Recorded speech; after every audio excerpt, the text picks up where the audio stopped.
Le poivre d'eau. Nom latin, Persicaria hydropipère. Famille, Polygonacées. Nom commun, poivre d'eau.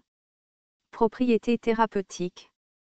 Anti-inflammatoire, astringente, carminatif, contraceptif, diaphorétique, diurétique, emménagogue, stimulant, stomacal, styptique, vermifuge, antioxydante, antibactérienne, antifongique, cytotoxique, antinociceptive, neuroprotectrice.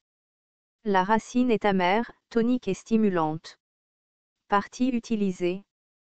Toutes les parties de la plante. Distribution. Répandu dans de nombreuses régions d'Europe, de la Méditerranée, de l'Asie tempérée et tropicale jusqu'en Australie. On le trouve dans les eaux peu profondes, dans les étangs, les fossés, et dans les endroits humides sur Terre. Botanique. Le poivre d'eau est une plante annuelle lisse, plutôt robuste, aux racines touffues, ou peu rampantes. Les tiges sont dressées, tandis que les branches sont ascendantes, plutôt robustes et feuillues, de 30 à 45 cm de haut, souvent glanduleuses. Les nœuds sont souvent gonflés. Les feuilles sont lancéolées ou oblongs-lancéolées, mesurant jusqu'à 7,5 cm de long. Les racèmes sont flexueux, feuillus à la base, filiformes, courbés et interrompus. Les fleurs sont rosâtres. Les graines sont généralement à 3 faces. Constituants. La graine contient de l'acide polygonique et du tanin. Les feuilles contiennent une huile essentielle, de l'acide malique et de la phytostérine. Le porte-greffe donne une huile essentielle, l'oxyméthylanthrachinone. Le criblage de l'extrait d'éthanol a donné des alcaloïdes, des flavonoïdes, des saponines, des tanins, des terpénoïdes et des stéroïdes. Utilisation culinaire. Les feuilles et les tiges peuvent être mangées crues ou cuites. Elles ont une forte saveur poivrée. Les graines peuvent être également mangées crues ou cuites. La graine est utilisée comme condiment comme succédané de poivre. Les graines germées ou les jeunes plants peuvent être utilisés comme garniture ou ajoutés aux salades. Médecine rurale. La plante a une longue histoire d'utilisation, à la fois dans l'herboristerie orientale et occidentale.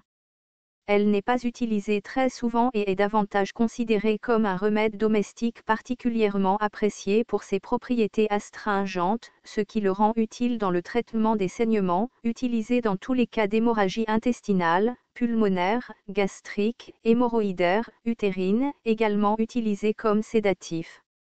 La plante entière, seule ou mélangée à d'autres herbes, est décoctée et utilisée dans le traitement d'un large éventail de maladies, notamment la diarrhée, la dyspepsie, les démangeaisons cutanées, les saignements menstruels excessifs et les hémorroïdes. Un cataplasme de la plante est utilisé pour traiter les zones enflées et enflammées. Les feuilles sont utilisées pour traiter les douleurs rhumatismales, la goutte, les maladies de la peau, gale, teigne, les abcès, les piqûres d'insectes. Le jus de feuille est utilisé pour les maux de tête, les maux de dents, l'élargissement du foie, les ulcères gastriques, la dysenterie, la dysménorrhée et la perte d'appétit. Les femmes ont utilisé les racines pour contrôler la fertilité.